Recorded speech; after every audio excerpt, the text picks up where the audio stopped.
Let's move to the countryside and start a homestead, we said. Let's lead a simpler life and go at a slower pace, we said. As we start to turn our 6 acres of abandoned land here in the Irish countryside into an off-grid homestead, it's incredible to be finally living the lifestyle that we've dreamed of for so long. That life is not feeling that simple or that slow for that matter. More like hectic. Do you agree? Yeah. Yeah. So, have we taken on too much? Today we're sharing all the projects we've got going on and all the plates we're spinning as we try to make this off-grid homestead life work for us. And you can decide if you think we're crazy for trying to juggle this much. So let's take you around the 7. Actually, I just thought of an 8th. Can there not be a 6th? We'll put another one at the end. Projects that we're trying to juggle around the homestead right now. So, first most obvious project is growing and raising our own food. And we've made some progress. We have the hens giving us 8 eggs every day at the moment, which is such a treat, isn't it? Lovely. And behind us, we're going to show you, we've got 2 vegetable beds that we've put in this year. We have grand plans for a lot more food that we want to be producing here on our homestead. But for this year, this is how we've got started. So I'd like to be ultimately like majority self-sufficient. The 2 beds behind us are the starting point of that. Hoping to double, if not triple, the number of beds next year. We'd love to get to a point where we're growing all of our own veg at least. So the plan this year, because we were kind of against the clock, so we arrived in January and it was just a complete washout weather-wise. So we couldn't do a lot of the preparation that we might have done maybe if we'd arrived the autumn previously. So you just said this year has to be a bit of an experiment, didn't you? Yeah, not just experiment, but also some like low maintenance plantings. So root veg. The idea was I'd be able to throw some stuff in the ground and not have to spend too much time or attention looking after it. So come and see what we got going on over here. These are all our spuds. So we've got 4 or 5 different varieties. A few ornamentals like on the end. We've got some, what's that, borage? I think so, yeah. So that's a little dwarfy one, but look at these beasts. They're absolutely amazing, aren't they? We got some carrots. So these were our first ones, looking all fantastic. And then there's some little ones coming through there. So we've got beetroot here. We've only got 2 cabbages because the slugs ate the other ones that we planted. So one of the reasons why we've got the cover over is because we had the slug apocalypse, as Gapan calls it. I wonder if anybody can help us understand why our cabbages aren't actually forming any heads. They're just leaves at the moment, and there doesn't seem to be really much going on in the middle. It looks like it's just going to keep producing big leaves. So we're very new to this, so if you have any tips or advice on growing cabbages and what we've done wrong here potentially, let us know in the comments. And then we've got more stage planting beetroot here, and at the back we've got sweet corn. Wow, I think it says everything it needs to itself, doesn't it? Yeah. It's a real shame we don't have smell-o-vision because there are some amazing fragrances coming out of here. Yeah. The marigolds are really pungent. The dill is smelling absolutely fantastic. Loving it. Absolutely And the loving herbs. it. So yeah, so we've got a bunch of annual herbs in here. So we've got some basil, we've got some parsley, and we've got some perennial herbs. We've got some sage, we've got some thyme, we've got some salad leaves. So I planted a bunch of cut and come again lettuce, and they are looking prolific. Look at that. You can hardly get your hand in there. And we got some spinach, which bolted quite early, and we've finally got some wild rocket. I've just been pinching off those on a daily and having them for lunch and dinner. Probably my favourite thing here, even though I'm really excited about the vegetables, are these flowers. So we planted marigold and nasturtiums. So we put a couple of seeds in, and they started off teeny tiny, of course, and I was like, I don't know if they're really going to take, if they're going to do much, and then all of a sudden they just exploded. It makes me so happy. Project number 2, renovating the cottage. So what's the update? What have you actually been doing in there lately? Have you been doing anything? Mostly distracted by side quests. We have multiple side quests these days. Still emptying the concrete out. Hopefully that'll be finished in the next few days. Down to the soil, because we love a house which has a soil floor. Dirt floor. And then it's a blank slate.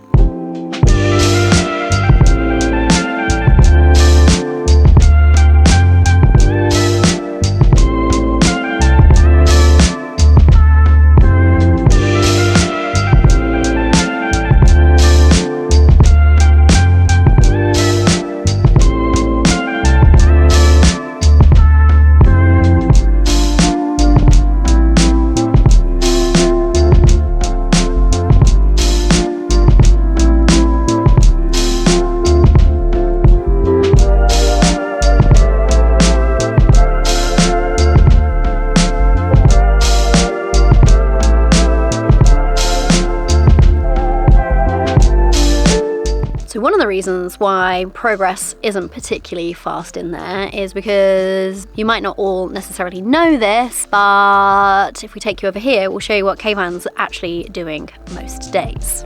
Let's go. Kayvan actually spends most of his days in our van. Why is that? It's my office on wheels. So Kayvan has a full-time job.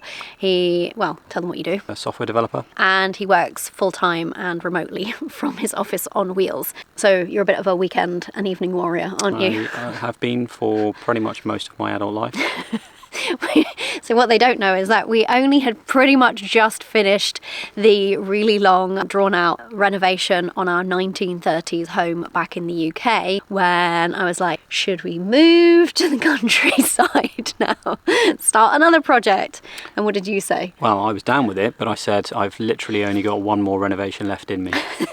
You were like, I'm doing this one more and then that's it. Amongst homesteading and, looking after the chickens, the vegetable patch and the renovation, Kayvan also is working full time, and I work too, but I only work part time. I run my own business and I work about 12 to 15 hours a week because I'm doing all the mothering as well.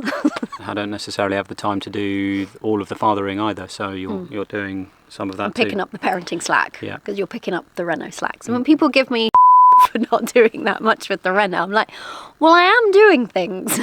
I'm cooking and, looking after the caravan and our child and running a business. So Kayvan's working in there every day, and then in the evenings then it's all hands on deck for homesteading and some of the other things that we've got going on. Speaking of parenting, not really a project, but thing number 4 that we're juggling is that it's the summer holidays here right now, which I'm very happy about, but it does mean it's another thing that we're factoring into all this. I mean, in some ways it's lovely because we've got an extra pair of sometimes helpful hands. Rarely willing, sometimes helpful. Sometimes bribable. We're not above bribery. Yeah. Along with balancing all of the things that we've spoken about, it's a rare treat to be able to spend some time with our daughter. Today we managed to escape out onto the loch and do some kayaking. That was a real treat. She really enjoyed it. I really enjoyed it. Glorious day. And that's the thing, I think, isn't it, with juggling all these things, is we've spoken about it quite a few times and we don't always get it right, but we don't want to be rushing things like the renovation if we can help it. Although we're on a 13-month timeline there. Because we also just really want to enjoy ourselves and we want to enjoy the process. We want to enjoy starting the homestead and enjoy this first long summer break together with our daughter here. And so it means that some of these projects go more slowly, but I think we're okay with that, aren't we? The last renovation, it always seemed to be rush and get it done as soon as possible, and that meant we were putting stress on ourselves and we weren't able to enjoy the process. No, we were living in it as well, which is why we're not living in the cottage while we're doing it up. True. But despite the compromises we're having to make with our living conditions in the caravan and all the rest of it, we want to take our time on this project and luxuriate in it and enjoy it. And not rush it to the detriment of living our lives as well. Life's not at the end of it, is it? Yeah, indeed. It's now. It's about the process, isn't it? Yeah. Enjoy the journey. So, next project.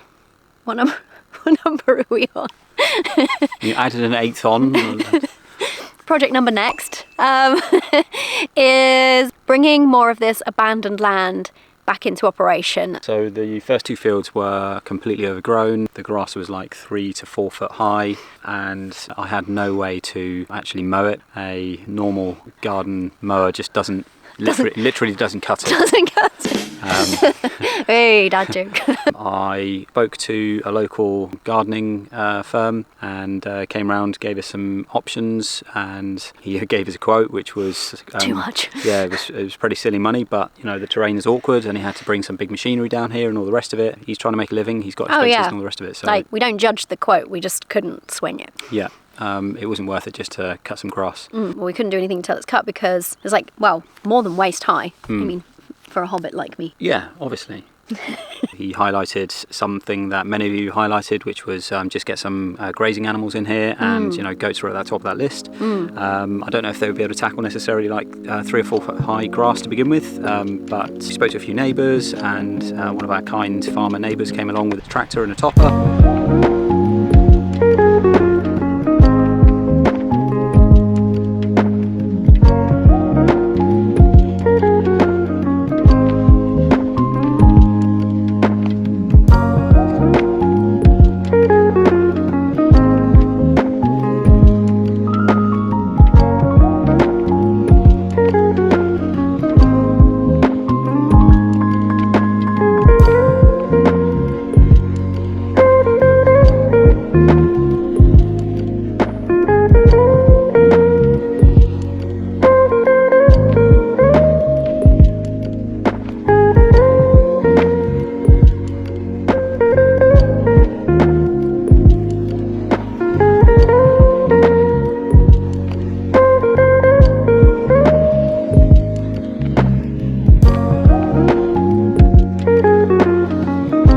down to 3 or 4 inches tall, and we can actually now see the fields again. Yeah, so made it bigger as well, because some of it around the edges was so overgrown that it's actually sort of expanded the actual he topped the grass, yeah, and even the farmer with his topper, he said like it was at the limit of the machine. It was a proper big monster of a grass cutting device driven off the tractor's PTO, so it was right up there at the top of the hardcore equipment list. He did it, and we got our field back.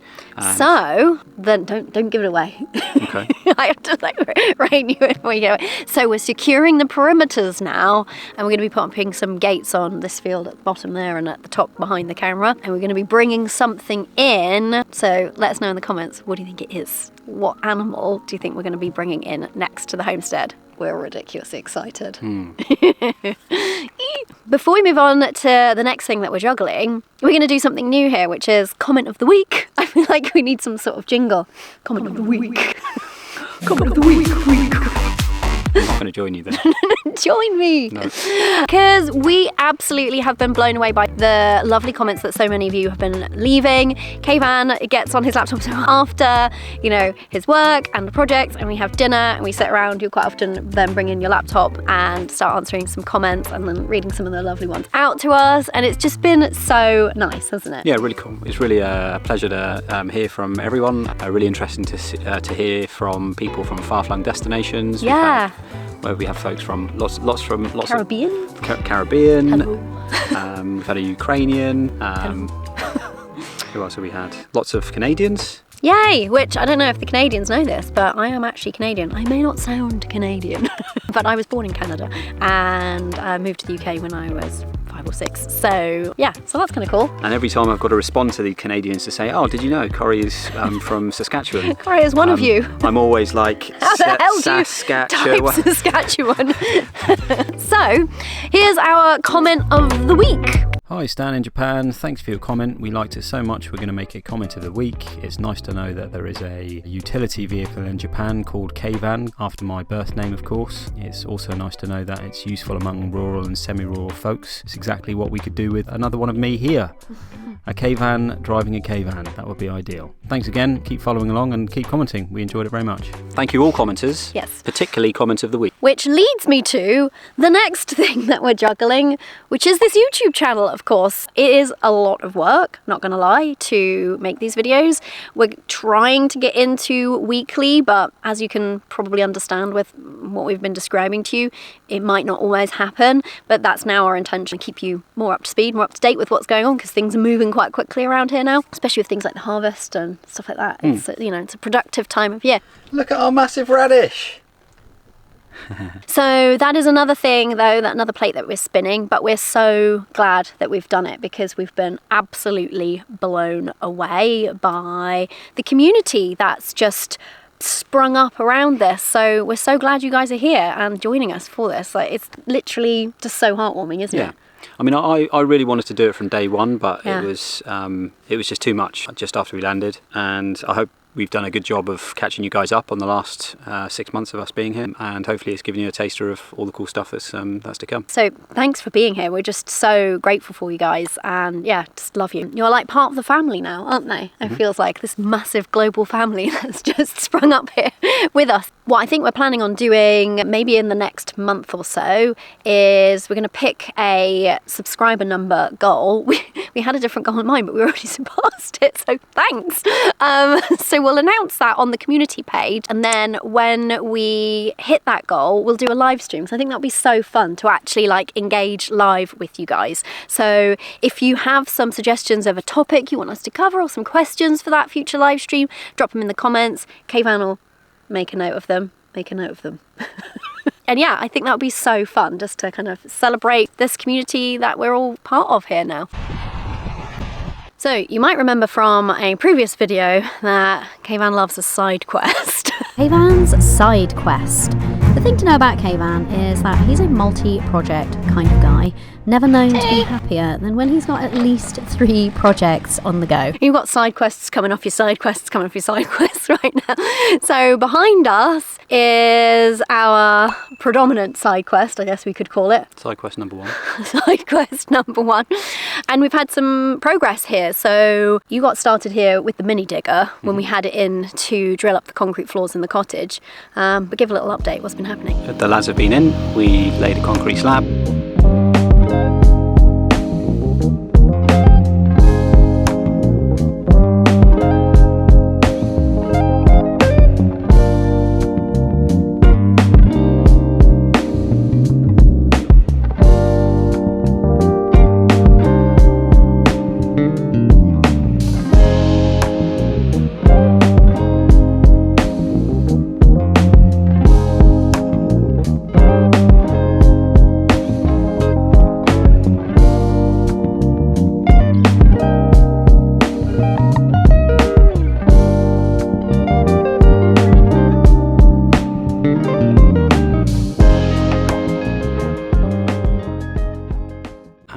It's just curing now. And literally right now. We'll be building corries. No, don't tell them.